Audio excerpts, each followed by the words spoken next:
بسم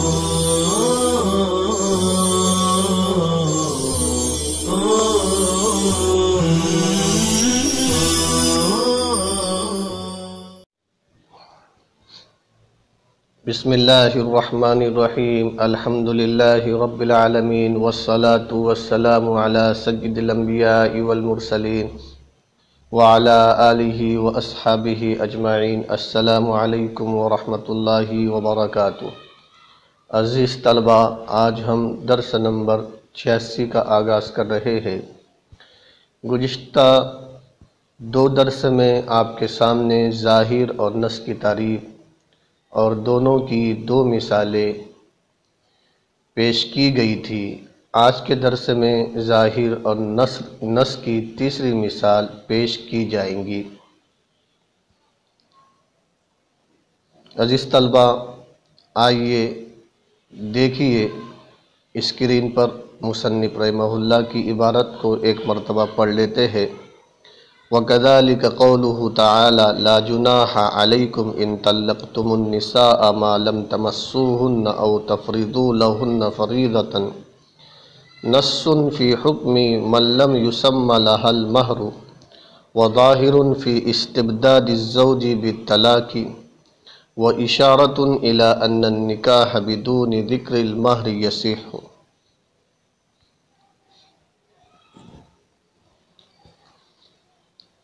عزیز طلبہ، سب سے پہلے ہم آیت کریمہ کا ترجمہ سمجھ لیتے ہیں۔ لا جناح علیکم، تم پر کوئی مواخذہ نہیں ہے۔ ان طلقتم النساء، اگر تم عورتوں کو طلاق دو، ما لم تمسوہن، ان کے ساتھ جمع کرنے سے پہلے، او تفریضوا لہن فریضۃ، اور مہر کے متعین کرنے سے پہلے، وَمَتِّعُوهُنَّ عَلَى الْمُوسِعِ، اور ان کو ایک جوڑا دے دو اپنی اپنی حیثیت کے مطابق، اور مہر وغیرہ کا کوئی مواخذہ نہیں۔ لا جناح علیکم، تم پر کوئی مواخذہ نہیں ہے۔ ان طلقتم النساء، اگر تم عورتوں کو طلاق دو، ما لم تمسوہن، ان کے ساتھ جمع کرنے سے پہلے، او تفریضوا لہن فریضۃ، اور مہر کے متعین کرنے سے پہلے، ومتعوہن علی الموسع قدرہ، اور ومتعوہن، اور ان کو ایک جوڑا دے دو اپنی اپنی حیثیت کے مطابق، مہر وغیرہ کا کوئی مواخذہ نہیں ہے۔ عزیز طلبہ، یہاں سے صاحب کتاب ظاہر اور نص کی تیسری مثال بیان فرما رہے ہیں۔ صاحب کتاب فرماتے ہیں کہ اس آیت کے ذریعے اس عورت کا حکم بیان کرنا مقصود ہے جس کا مہر متعین نہیں تھا اور قبل الجماع اس کو طلاق پڑ گئی، کہ اس کے لیے صرف متعہ یعنی ایک جوڑا کپڑا ہے، نہ کہ مہر، نہ مہر مثل اور نہ نصف مہر۔ اور طلقتم کے لفظ سے ظاہر ہوتا ہے کہ طلاق کا اختیار مردوں کو ہے نہ کہ عورتوں کو، لہذا طلاق کے معاملے میں شوہر مستقل بنفسہ ہی ہے، مستقل بذات ہے، کیونکہ طلقتم جمع مذکر کا صیغہ ہے جس کی نسبت مردوں کی طرف ہے۔ عزیز طلبہ، اس آیت میں غور کرنے سے اس بات کا بھی اشارہ ملتا ہے کہ نکاح کے وقت مہر ذکر کیے بغیر بھی نکاح صحیح ہو جاتا ہے، کیونکہ اس آیت میں ان عورتوں کے متعلق طلاق کا ذکر ہے، ان عورتوں کے متعلق طلاق کا ذکر ہے جن کا مہر متعین نہیں کیا گیا تھا، اور طلاق جب ہی ہو سکتی ہے جبکہ پہلے سے نکاح صحیح موجود ہو، لہذا معلوم ہوا کہ مہر کا ذکر کیے بغیر بھی نکاح صحیح ہو جاتا ہے۔ عزیز طلبہ، یہاں پر ایک بات اور سمجھ لو، ظاہر اور اشارے میں کیا فرق ہے۔ ظاہر میں تأمل کی ضرورت نہیں پڑتی، جبکہ اشارے میں شفا کی بنیاد پر تأمل اور غور فکر کی ضرورت پڑتی ہے۔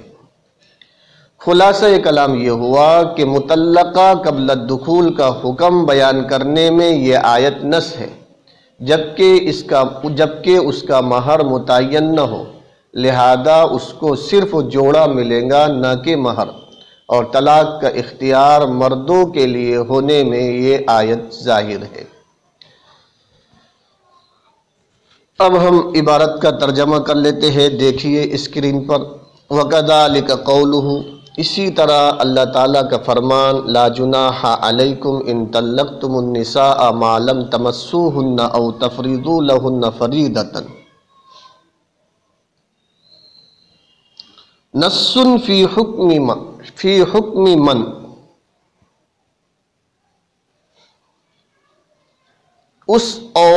ان عورتوں کے حق میں نص ہے، فی حکم من، اس عورت کے حکم میں نص ہے، ان عورتوں کے حکم میں نص ہے جن کا مہر متعین نہ کیا گیا ہو، جس کا مہر متعین نہ کیا گیا ہو۔ وظاہر فی استبداد الزوج بالطلاق، اور شوہر کے طلاق دینے کے ساتھ مستقل بنفسی ہی ہونے میں ظاہر ہے، شوہر کے طلاق دینے کے ساتھ مستقل ہونے میں ظاہر ہے۔ وظاہر فی استبداد الزوج بالطلاق، اور شوہر کے طلاق کے ساتھ مستقل بذات ہونے میں ظاہر ہے۔ وَإِشَارَةٌ، اور اس بات کی طرف بھی اشارہ ہے کہ نکاح مہر کے ذکر کیے بغیر بھی صحیح ہو جاتا ہے۔ وَإِشَارَةٌ، اور اس بات کی طرف بھی اشارہ ہے کہ نکاح مہر کے ذکر کیے بغیر بھی صحیح ہو جاتا ہے۔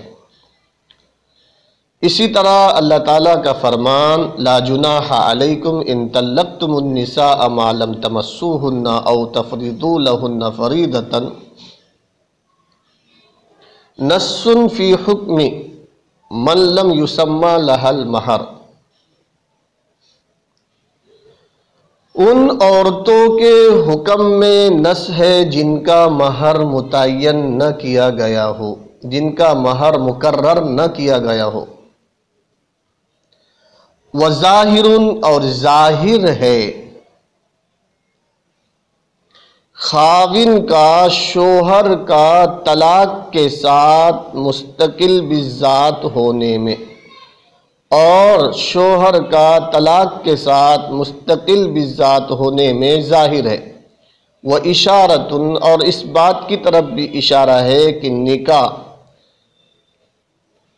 مہر کے ذکر کیے بغیر بھی صحیح ہو جاتا ہے۔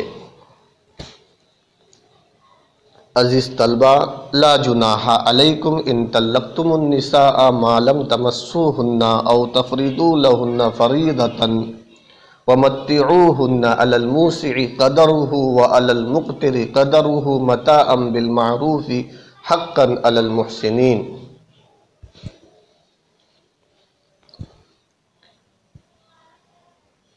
اس آیت کے الفاظ سننے سے دو باتیں صاف طور پر سمجھ میں آتی ہیں۔ نمبر ایک، جس مطلقہ کا نکاح کے وقت مہر مقرر نہیں تھا اور اس سے صحبت بھی نہیں ہوئی تھی، اس کے لیے شوہر کے ذمے مہر نہیں ہے، بلکہ مہر کے علاوہ اس کو کچھ فائدہ پہنچانا مرد پر واجب ہے، جیسا کہ وَمَتِّعُوهُنَّ کے الفاظ سے ظاہر ہوتا ہے، اور وہ فائدہ پہنچانا یہ ہے کہ اس کو اپنی حیثیت کے مطابق ایک جوڑا کپڑا دے دو۔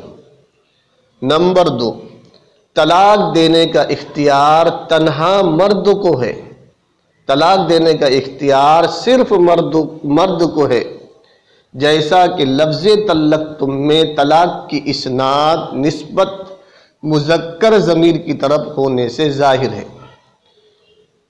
مگر پہلی بات کا بیان آیت کا مقصود اصلی ہے اور دوسری بات ضمناً سمجھ میں آتی ہے، اس لیے آیت مذکورہ طلاق دینے کا اختیار تنہا مرد کو ہونے میں ظاہر ہے، اور اس مطلقہ کے واسطے جس کا مہر مقرر نہ ہو اور نہ اس سے صحبت ہوئی ہو، بجائے مہر کے متعہ واجب ہونے میں نص ہے۔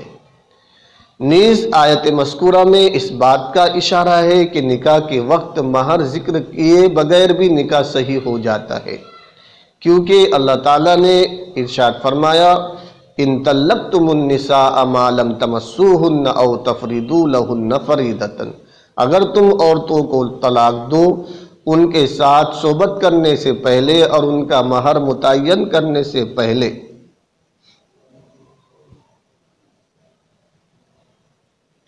ارشاد مذکور میں اللہ رب العزت نے عورت کو اس کا مہر مذکور نہ ہونے کے باوجود طلقتم النساء فرما کر طلاق کا محل قرار دیا ہے، اور عورت طلاق کا محل جب ہی بنتی ہے کہ اس کا نکاح صحیح ہو۔ معلوم ہوا کہ مہر مقرر نہ ہونے کے باوجود نکاح صحیح ہو جاتا ہے۔ عزیز طلبہ، امید ہے کہ آپ لوگ سمجھ گئے ہوں گے۔ والسلام علیکم ورحمۃ اللہ وبرکاتہ۔